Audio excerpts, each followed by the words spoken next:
one of the first things we do is make sure that the front throating is set for a single, double, or triple column ballot. It's very simple to do, just a matter of moving one of the little bars on the inside to allow for only one ballot to be inserted into the voting device. This election is a single column, 2-question ballot. We take our data pack and insert it into the machine. We run each machine through a diagnostics program to make sure everything is working properly.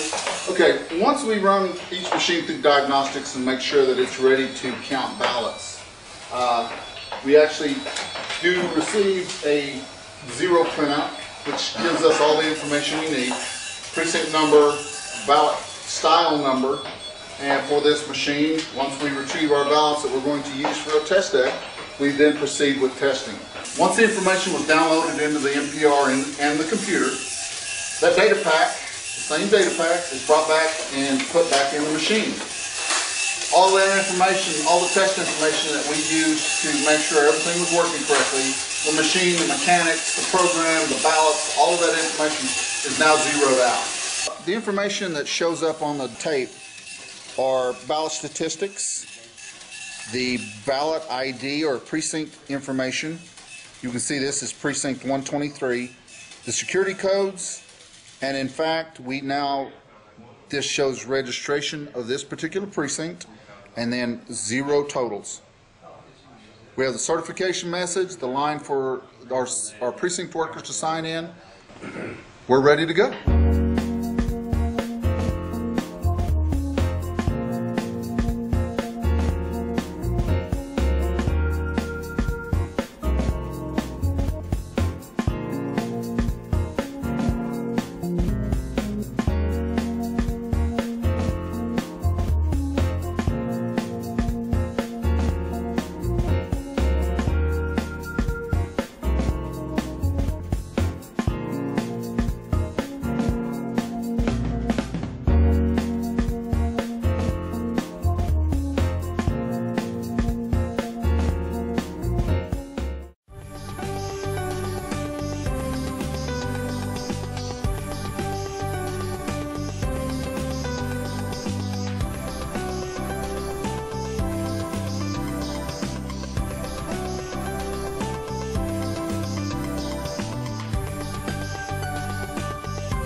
Got a notary, has a notary number on What there. the board's doing right now, they're looking through the affidavits on the absentees, and if a voter failed to get a signature or failed to get a notary, they are deciding if their ballot should count or not.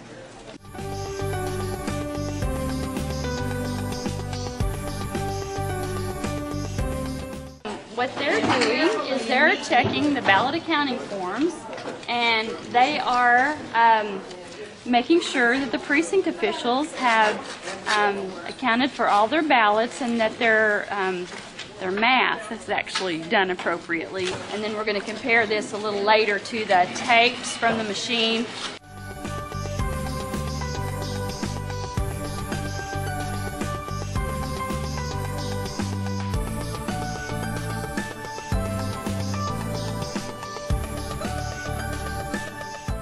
Here we make sure that there's nothing wrong with the tape itself, that everybody, all the precinct workers have signed it, that it has a totals tape, a 0 tape, that everything's in order, and then we just pass the data pack on, and then they take care of that over there. Okay, what we do, we take the memory packs when they come in from the being delivered from the precinct, and we input it in the computer.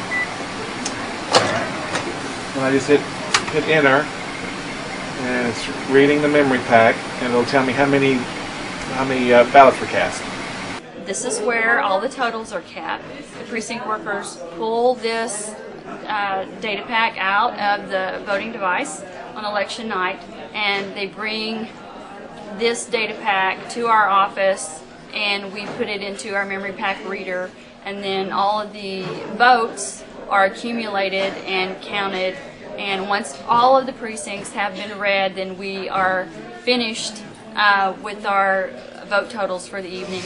What Jeff is doing is he's pulling the file out of the suitcase and he is looking for any forms that are out of place, and he's just double checking to make sure that things have come back from the precinct.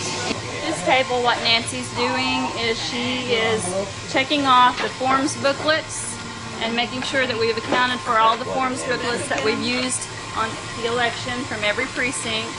And she's looking through to see how many forms have been used and pulling those out of the forms book. These ladies are sorting out provisional ballots.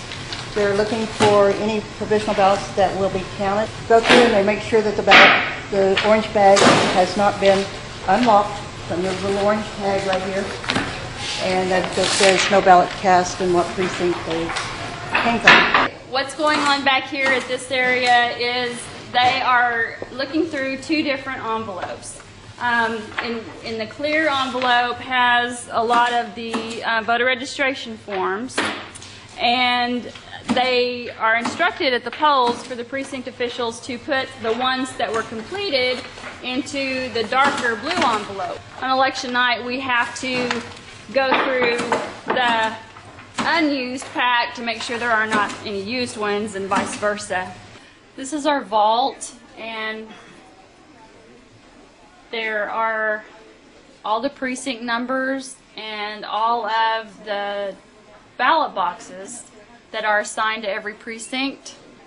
And for instance, we'll look at precinct 8, and in precinct 8 they had 3 boxes of ballot style 2, but we're accounting for all the boxes of ballots that we sent out to the precinct, making sure that we got back everything that went out to the precinct. So at the end of the evening, we'll go around all of the shelves that have all the precinct numbers that were affected in the election and verify that we have gotten everything back and that it was sealed and everything's accounted for.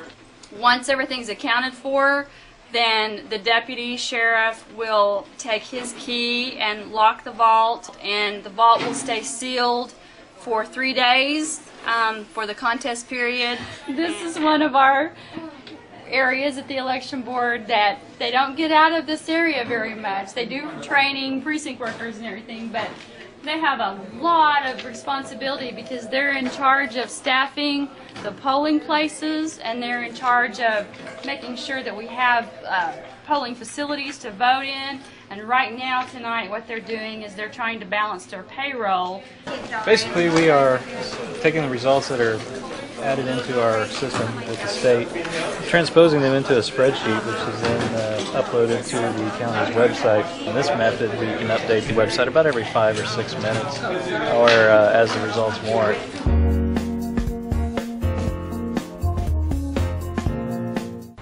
This is at the Tulsa County Fairgrounds. All my trucks lined up, getting ready to assign drivers and helpers to go out and pick up the voting equipment, which consists of the voting device, the blue tub, 2 polling place signs in most places, 2 voting booths, and provisional voting booth.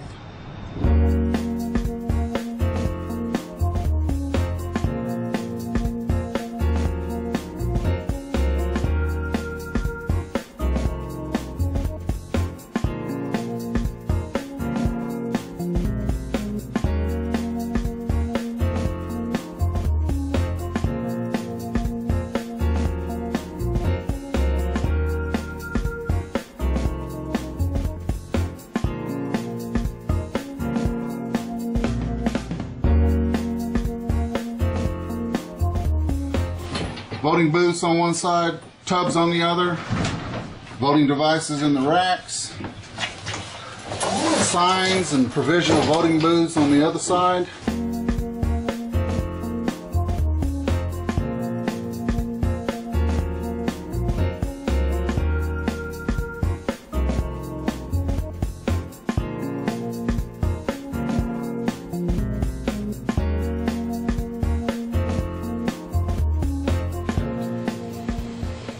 And as you can see, they are in the racks as they come back from being picked up. Voting devices are stripped of identification tags and shoe tags and are re-racked in their corresponding slot on the shelf. So when we're done at the end of the day, all machines will be accounted for.